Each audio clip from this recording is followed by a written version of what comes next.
Hello, everyone. Today I'm here with Dr. Yu, and we're going to be talking about environmental toxins and autoimmunity. I'm so glad to have you here today, and I want to go into a little bit about, your story with environmental toxins and autoimmunity. What got you into it? Why that path versus other paths? Well, so I'm practicing in Toronto. So I've been doing this for almost a decade now. Now that I was thinking about the math this morning, and I was like, oh, it's like been almost a decade. So a lot of my interest in environmental medicine is partly because of a lot of the practitioners that I've worked with, who have stated like it's becoming more difficult to treat people Uh-huh. because our environment is not the way that it used to be. I see. So people are much more complicated than they would have been decades ago. Uh-huh. And it's really hard to get to a really good state of health without taking into account the environment that we are living, breathing, and doing everything in. That's so So, yeah. You cannot be more right about that. Although when I was in Toronto, everything was very clean compared to other environments I've been in. But I've always seen that, I've been very hypersensitive. Like, I could be in a room where people are smoking and everyone else feels okay. But I would be like having a runny nose, I would feel congested. And, I was more hypersensitive to environmental issues than other people would be. Why is that? Well, we're all different. Like we're all unique people, and that also includes our health, right? My genetic makeup and my ability to detoxify is very different from yours for various reasons, right? Part of it can be, well, I mean, our parents and what your mama gave you, right? And also where our, I guess, our ethnic origins are coming from, right? And how we would have developed alongside the diet and the environment, like what sort of foods were available there, what was like the mainstays in the diet, right? So, and now that we've moved away from that, and our diet may have changed very drastically based on the region, and also now based on the modernization of the way we process food. It may put us at greater stress if we're not getting the same nutrients that our bodies have adapted to, right? So that's kind of like from nutrients and a detoxification standpoint. So in your case, you may have, there may have been detoxification pathways that weren't being managed well, right? Plus, in addition to lifestyle, in addition to where you actually live, like if you lived in more polluted cities, or you happen to be around farms where they were spraying, like it may have put on a little bit more stress on your liver, right? And then that makes it difficult for you to tolerate other insults, right? Like overt, like someone smoking, and it's very strong smell. So you may be affected more strongly than another person who does not have the same genetic makeup of yourself, and like the just your health history. It affects them very differently. I see. So do people who have these sort of conditions, like autoimmune conditions, they're obviously prone to environmental issues and toxins. Is there a way to reverse that, or do you kind of have to fix their lifestyle in a way that they're not as prone as most of them are initially? Yeah, so it's a challenging, like it's such a huge question, right? It a lot of things, it depends on when you catch it first, right? The sooner you know what's going on, the quicker you can deal with it. And the less you're waiting, the less the damage is occurring, right? So early detection is key in trying to get you back to the state of health that you were enjoying previous to, when everything hit the fan. So there's that part. And then it also depends on, your lifestyle and where you're located. If you are in an area, or if you have a lifestyle or hobbies or an occupation that exposes you to a lot of environmental pollutants and toxins and chemicals, it's going to be really difficult to, it's going to be more challenging to manage any health conditions. So is it solely dependent on your detoxification pathways and, say, methylation versus the immune system? It's all part of, it all comes together. Like, you can't really say that it's mostly one versus the other.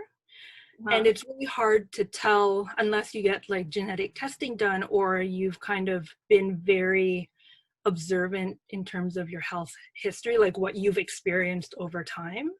It's very difficult to say what, if it's more one or the other. Like, if a lot of people, if you're not exposed to the toxins, right, you're not going to need to detoxify. Right. So there's, from the beginning, there's that part. If you're not exposed to it, your liver is not going to be stressed out by that, and your detoxification pathways are not going to have to deal with that. Well, but if you are, go ahead. No, if you are exposed to it, then your body can usually handle a certain amount, right? The body is very resilient. But if that occurs over time, then we have problems. And one of the issues with environmental toxins is we're never exposed to just one single toxin. And when it becomes a problem, it's because maybe we were continuously exposed to like all these toxins, several toxins at once, or over a long period of time that, at that point, it makes it really hard for the body to deal with.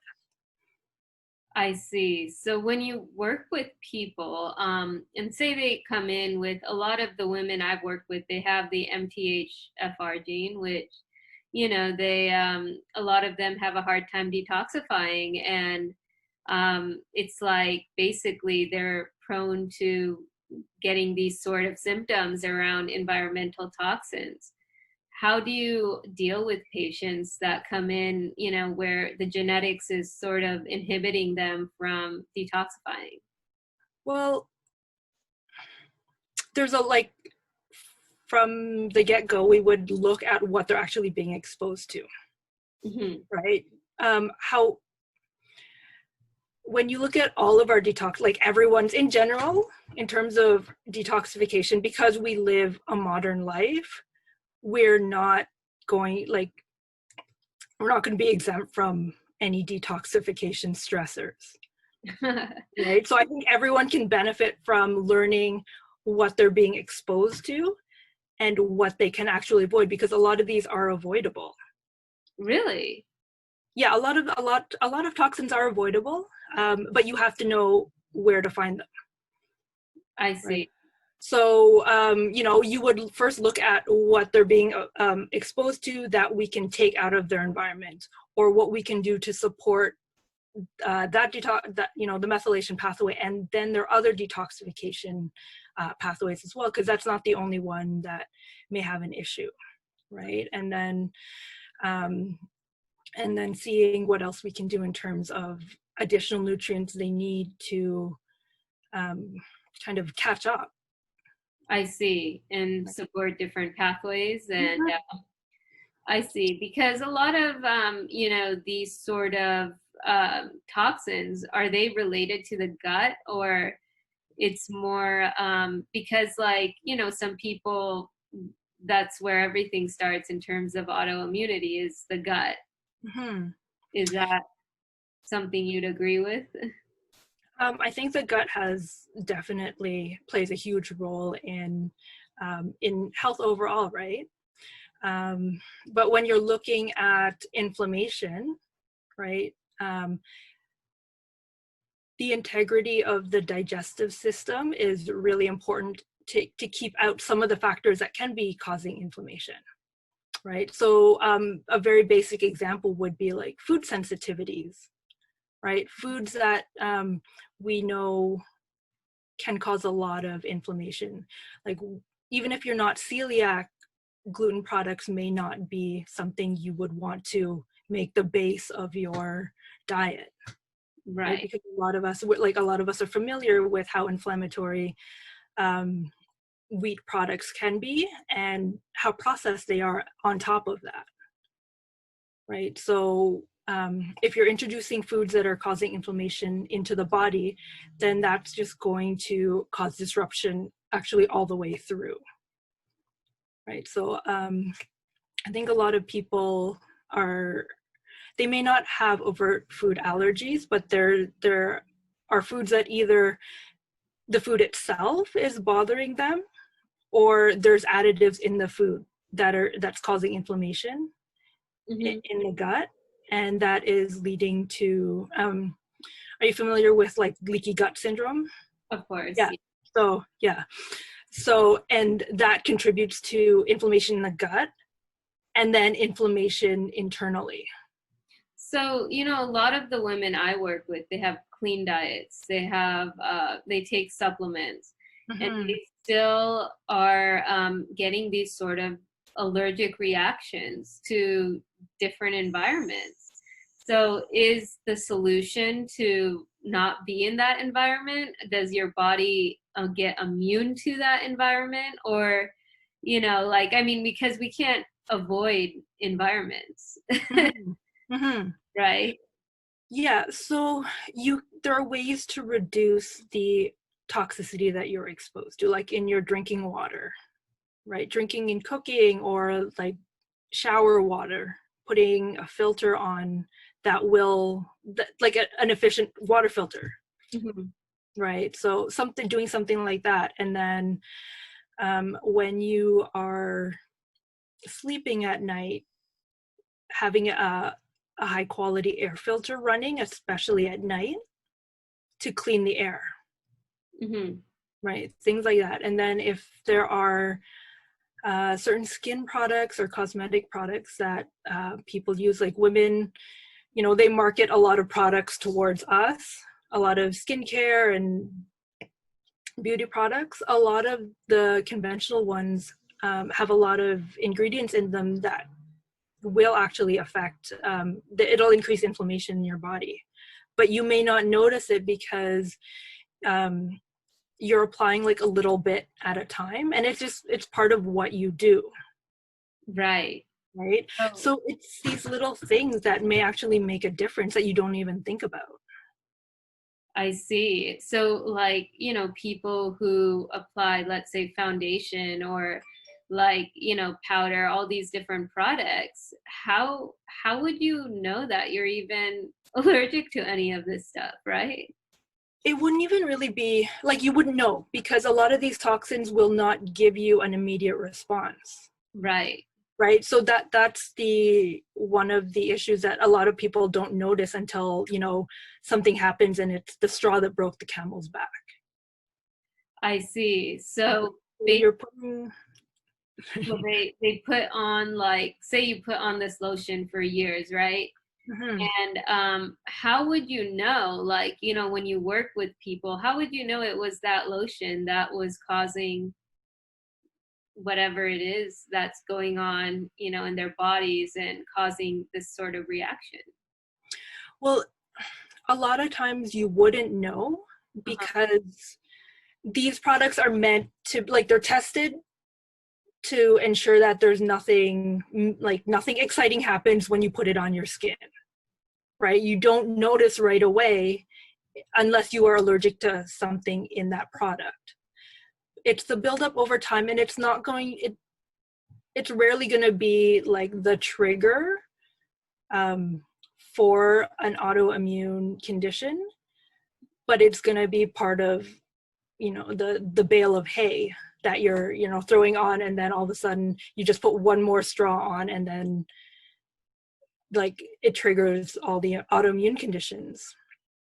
I see. So when you work with people, do you work in a process of like elimination? Like, let's eliminate everything and then see what happens. But I mean, you can't really eliminate going outside and, you know, getting air pollutants. So how do you go about it?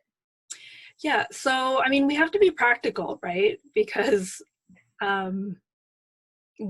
you know, you still want to enjoy life, and you have things to do with that life.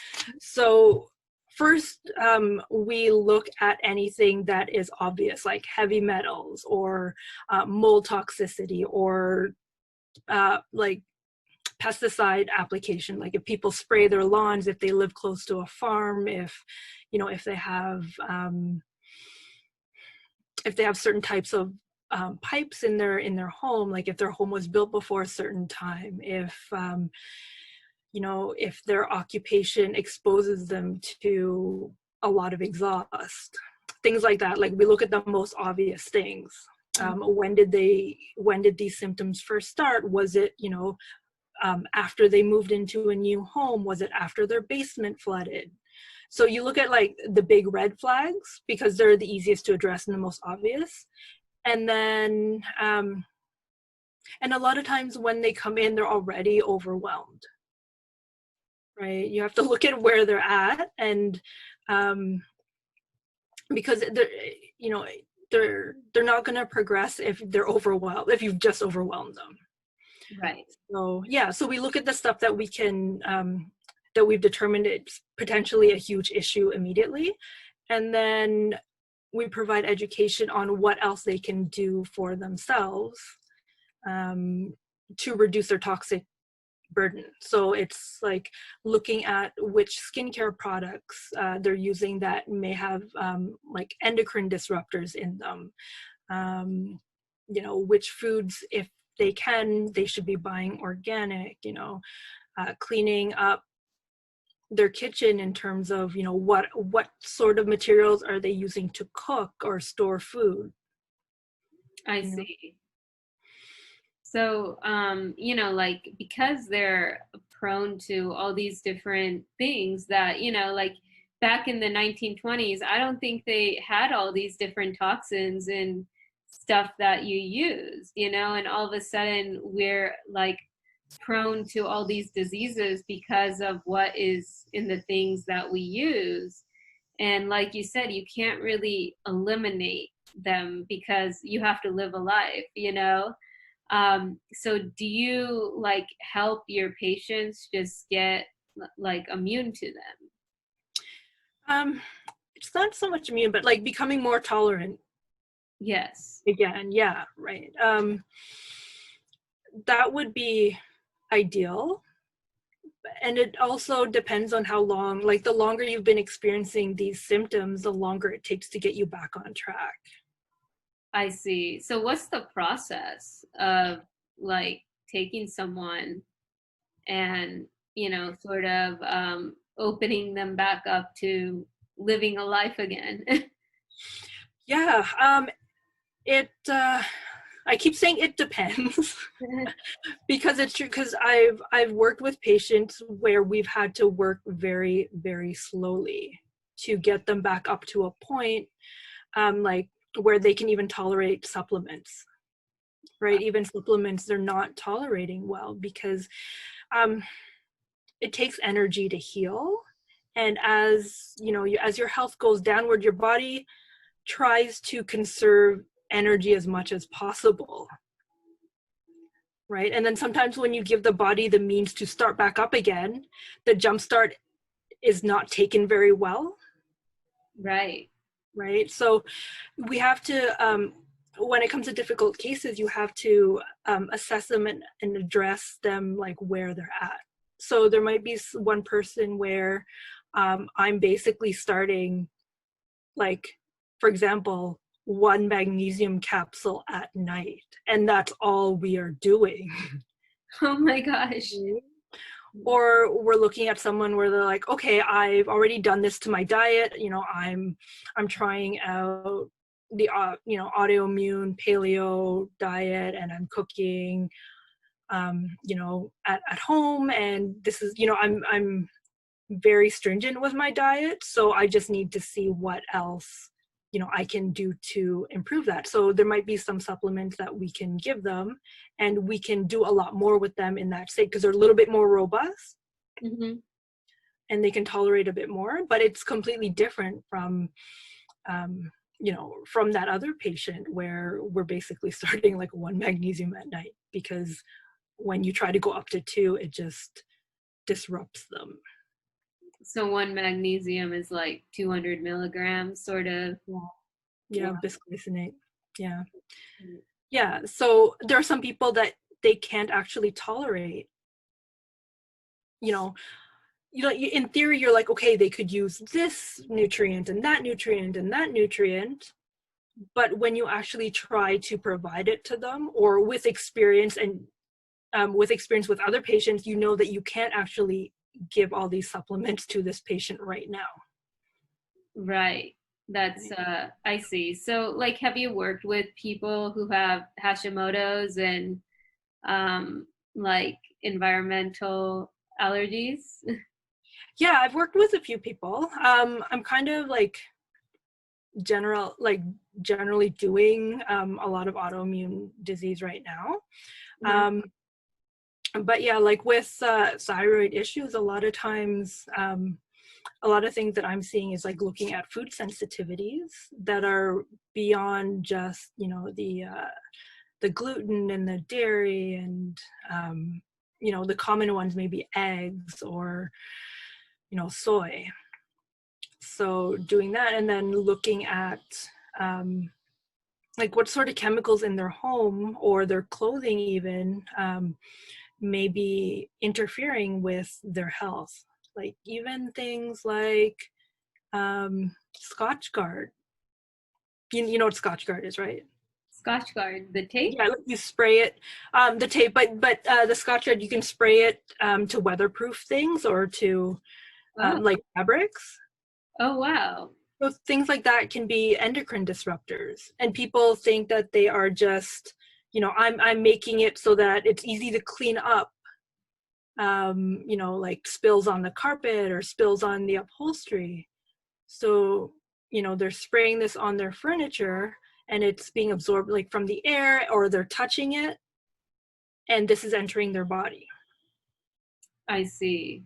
right? So you're looking at like, it's both managing their health and also providing them with education on what to avoid, that they look into themselves. Because I can't follow them around and be like, oh, that thing over there in your home, and that other thing there in your home is causing an issue.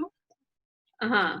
um, and it would just take up too much of our time together, and it's not really an efficient use of our time, but the information is necessary. I see. So have you seen like commonalities with autoimmune patients and like environmental toxins that they're exposed to? Yeah, a lot of times there might be heavy metal exposure, Hmm. especially like mercury or lead, and also mold exposure. I see. Yeah, mold is something, it's interesting because a lot of people have asked me like how they test for mold. And is there really a way to test for it or There are different ways. So you want to look at, you know, the room that they think the mold is in. Sometimes it's not as obvious because maybe it's behind the wall, or they haven't lived in this location for they weren't there when it was built, right? So they don't know what else has happened. There might be a slow leak somewhere, either in their home or in their office, that they were not aware of. So there's that. And then there are urine tests that will tell you if you've been exposed to mold because when you urinate, the metabolites are in it, Uh-huh. right? Okay, so there you can get tested with the urine to find out if you're actually allergic to Or mold if you've been exposed, yeah, or if you've been exposed. yeah, yeah. So if you've been exposed, it doesn't necessarily mean you're allergic to it, right? No, but if you've been exposed and you're susceptible either because of your genetics or because of other exposures or your current health, then like at least that will give us a direction to start. Like we know that that's a factor in what we're dealing with. I see. Okay. So if one is, say, allergic to mold, what would you do? Like, would you just tell them you need to move, or? It de- that would be the ideal situation, but there are companies that are able to remediate.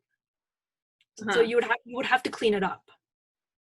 I see. You would have to get rid of it, I because if you continue to live in that sort of environment, it's going to contribute to your worsening health issues. uh-huh. Yeah.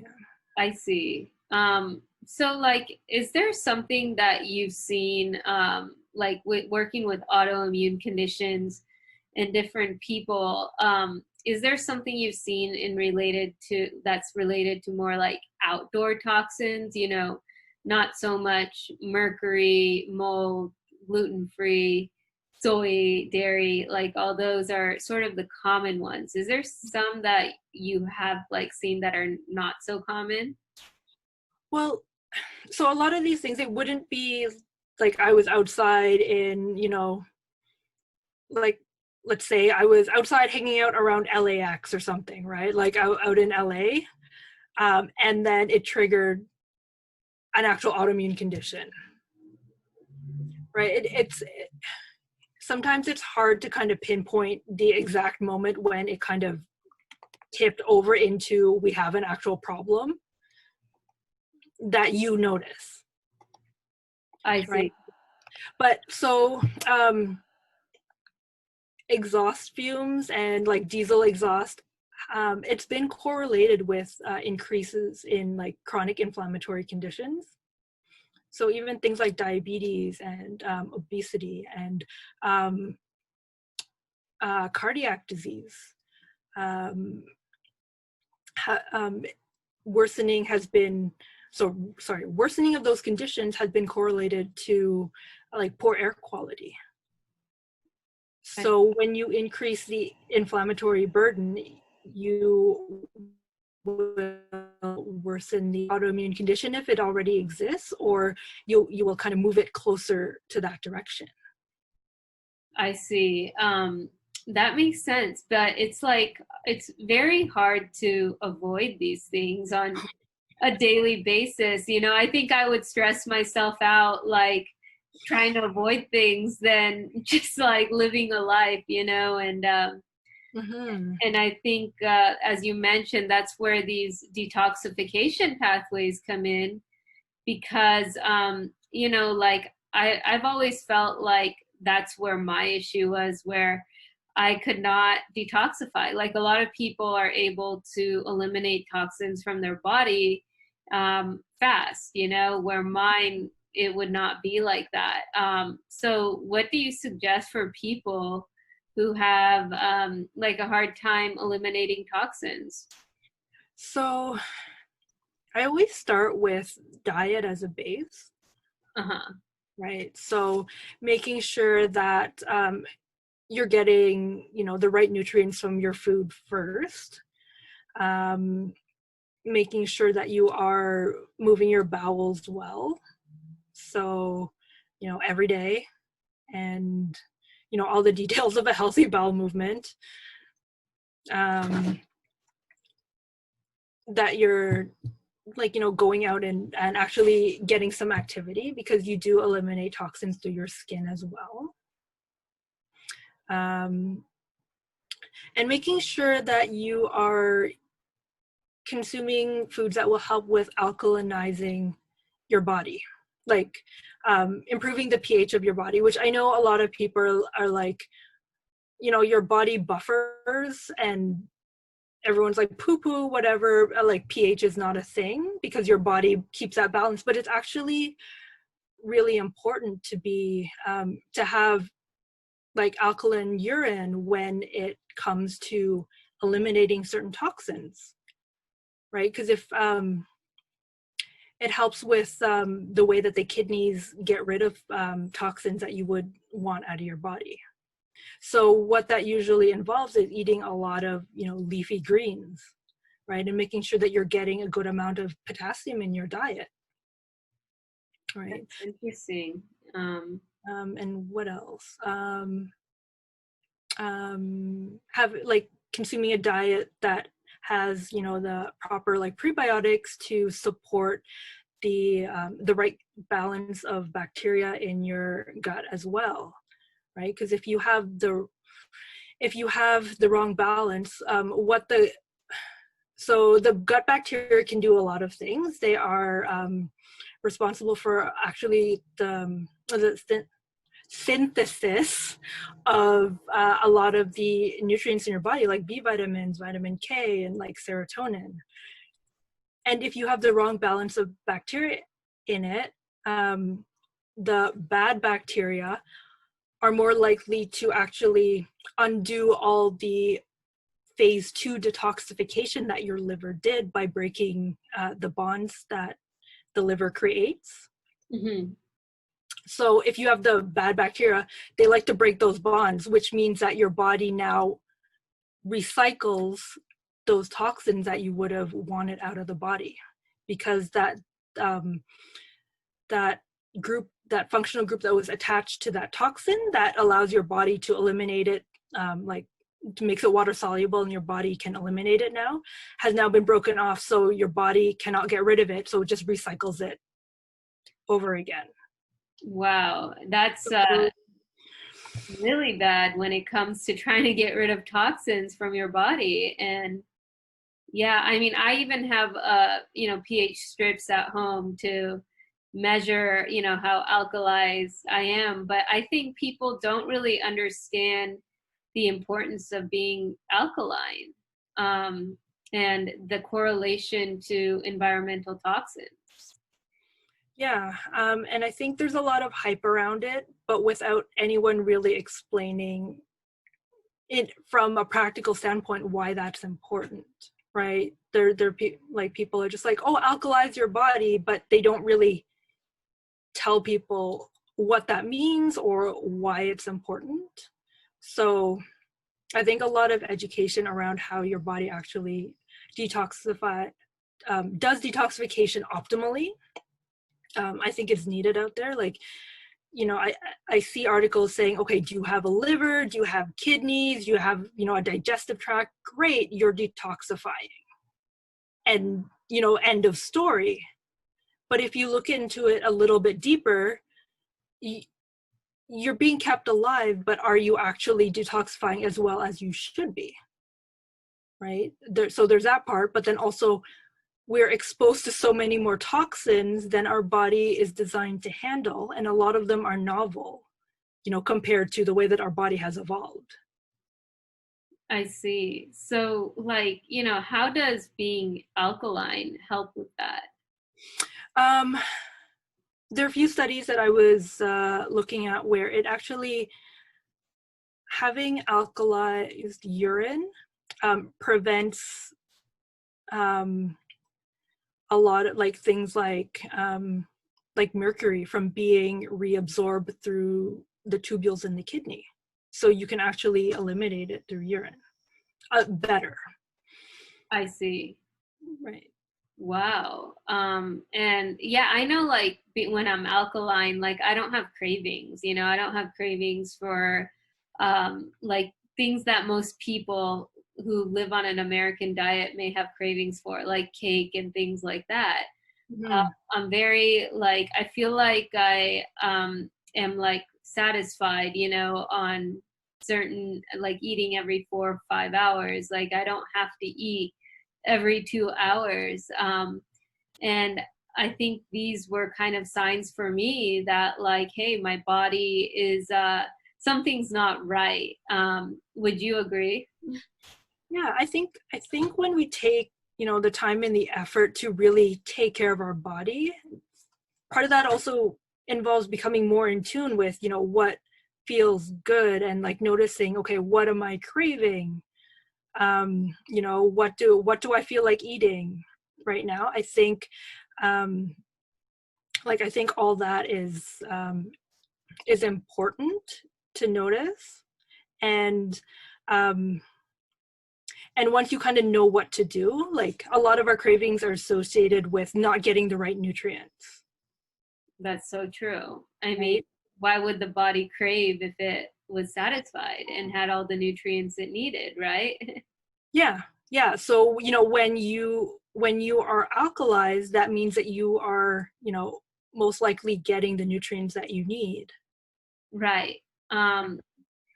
And so when you're alkalized, does that also help you from like getting, certain bacteria in your body or getting prone to viruses and infections?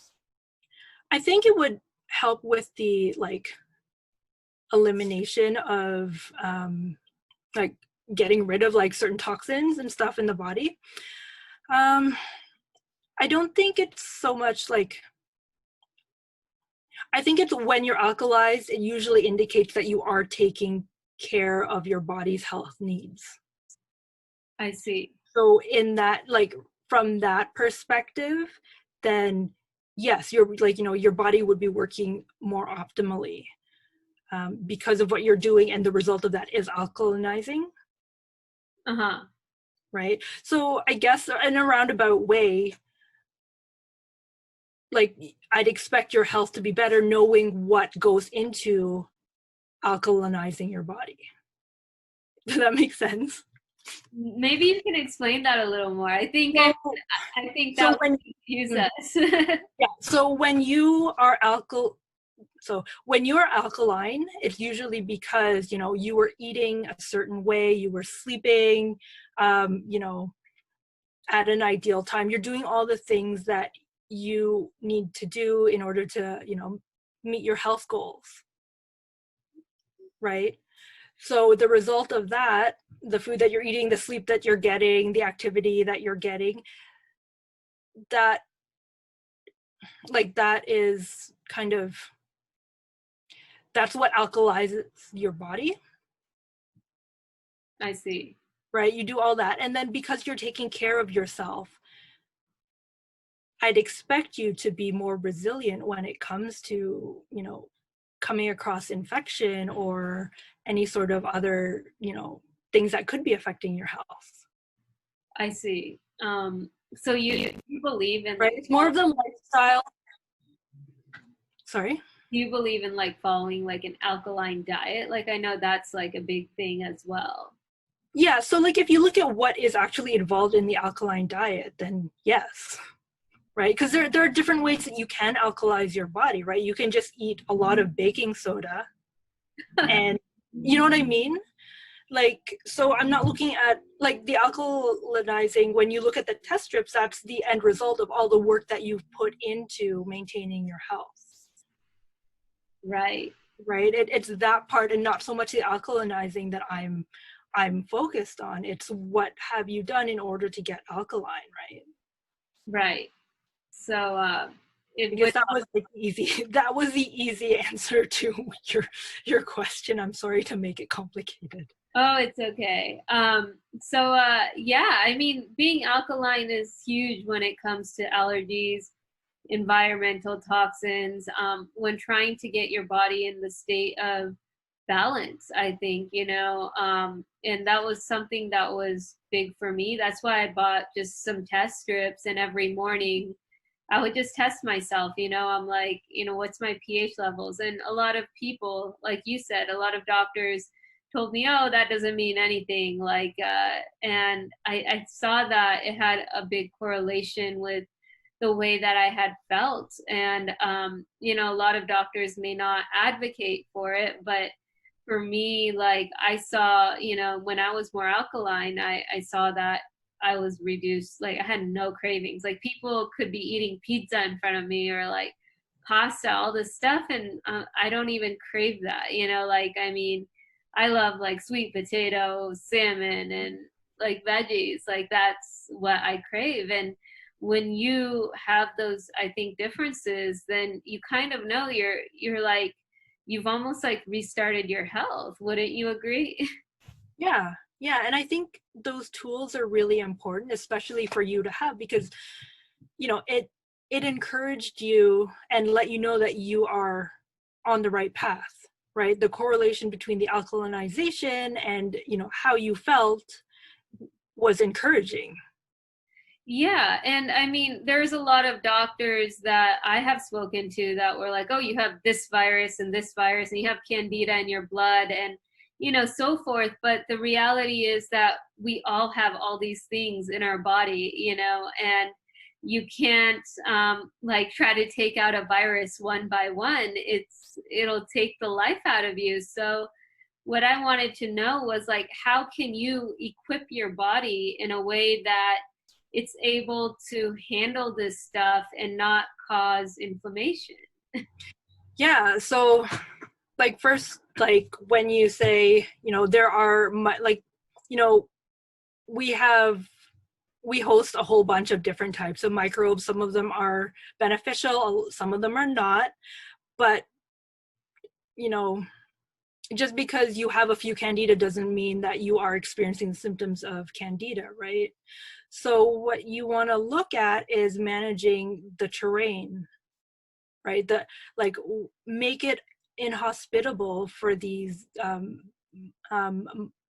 bacteria and viruses and fungi to flourish. So part of that is the immune system, Right. So managing the inflammation in your body, like the chronic inflammation that is no longer helpful, and also avoiding what you can when you're able to, like washing your hands, making sure that you're not you're going to be exposed to viruses. You're going to touch things and then you're going to get virus on your hands, so wash your hands, right? Even little things like that to maintain your health will be helpful. Like you may never know, because if you wash your hands, you may never get that cold that was on your hands. Right. But you'll never know. Right. So, and then, eating the right foods, making sure that you're getting, all the building blocks that your body needs to support your immune system, right? And support all the happy and healthy and beneficial bacteria in your gut, and, support all, the organ functions that you want optimized. Yeah, of course. Right. Of course. Well, I think we're almost towards the end. I just want to open it up for questions. Kate, do you have any questions for us today? I know you're online with us.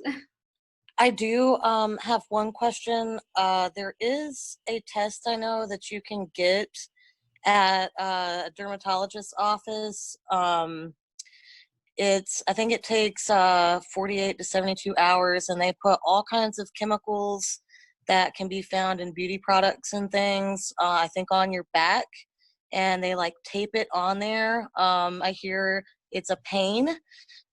Is it worth it to go through that? It depends on what you're like. What are you trying to gain from the test results, right? Will it change the way that you are going to choose your cosmetics?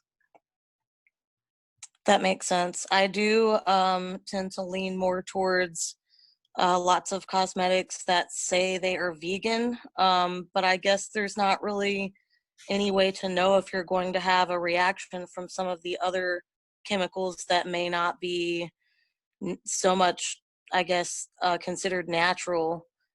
There's just so many chemicals out there. It's just hard to know. Yeah, so I use this app. I like having it, but I don't use a lot of products. It's called Think Dirty. You can download it on your phone, and you can scan different products in your cupboard. like in your medicine cabinet. Very cool. I will definitely check that out. Yeah, and then it'll give you like a synopsis on like the major ingredients in it and what you want to avoid. That's very cool. I will definitely check that out. Thank you. You're welcome. So, what kind of ingredients are like endocrine, like disruptors, you would say? Yeah, so things like parabens, phthalates, what is SLS, something lauryl sulfate. The stuff, it's a chemical that gives you that frothiness in your toothpaste and your shampoo. Wow. And what else? There are a few different products. So another a documentary that I really enjoyed, well, I found really useful. When I say enjoyed, I found it provided me with a lot. Is shoot, what is it called? It was just released. I'm like, I like it, but I can't remember the name of it. Was it Heal? Toxic Beauty, I think. I've never heard of it. It's called Toxic Beauty. It's a documentary. I want to double check it because I think it's really important to be aware of, like, just even the regulations of what is allowed in our cosmetics in North America, right? Yeah. You know, and that's the thing is, like, as someone in my whole career, like, I had to be out in the public. Like, I was always in the eye of everyone. So, you know, I had to wear makeup and I had to look presentable. And I think, like, there were times when I would feel my skin itch, you know, when I would put something on, like foundation or something, but I would never think that it was from foundation or, you know, what I was putting on my skin. And so, you know, over the years, I realized, I'm like, how poor is my immune system functioning if I'm getting all these allergies to things, you know? Yeah. So it's called Toxic Beauty, and it's a documentary. That's great. Yeah, it's well, I will have to watch that too now. yeah, for sure. Yeah. Great. Well, any other what are your like 3 biggest key takeaways from this? Well, I mean, avoidance is very important, and that would be the first thing that I would focus on, because, you know, less is more when it comes to your health and pollutants. And, you know, the less you're exposed to, the more resources are left over for your body to build its health up and to maintain your health, right? And then also establishing a firm base before you start putting supplements on top, right? Making sure that your diet is on point. It's in line with your health goals as well as the health challenges you may be experiencing. Right. Because when you're healing, you're going to have to put supplements on top of that, right? Because our food is not what it used to be. And when you're healing, you need even more than just, you know, than when you're perfectly healthy, right? Because healing takes energy, it takes resources, and you need to supplement on top of a solid foundation. That's so true. Right?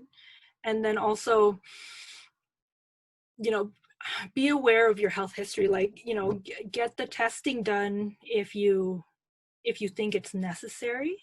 And also, a lot of times autoimmune disease is genetic, like, or it's hereditary. Like, you may see it in your family. Right. And I don't know if, like, my immediate family, I mean, if they're still undiagnosed, who knows? But I know that, like, my aunt had lupus, and you know, that kind of could have meant that my dad may have something, you know. And it's until I really looked into my genetics, I didn't know what, like, was causing all of this. And I think after I learned and I healed naturally, I found out it was definitely environmental. Genetics played a role. And then, of course, like any trauma or anything that Mhm. kind of just took me down for a bit. Yeah, yeah, like there are so many factors that are involved with autoimmune disease. So if people are aware of their family history, then it may get them to the realization sooner. So the sooner we know what it is, the sooner we can start dealing with it. Absolutely. Yeah. And clearing those pathways so you don't Yeah. relapse again, right? Mhm. Yeah, yeah.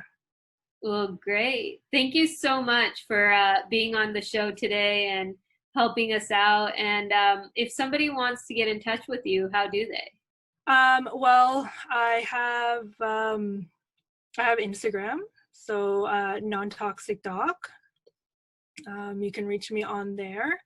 Um, if you're located in Ontario and want to see me as a patient, then you can contact me through my website.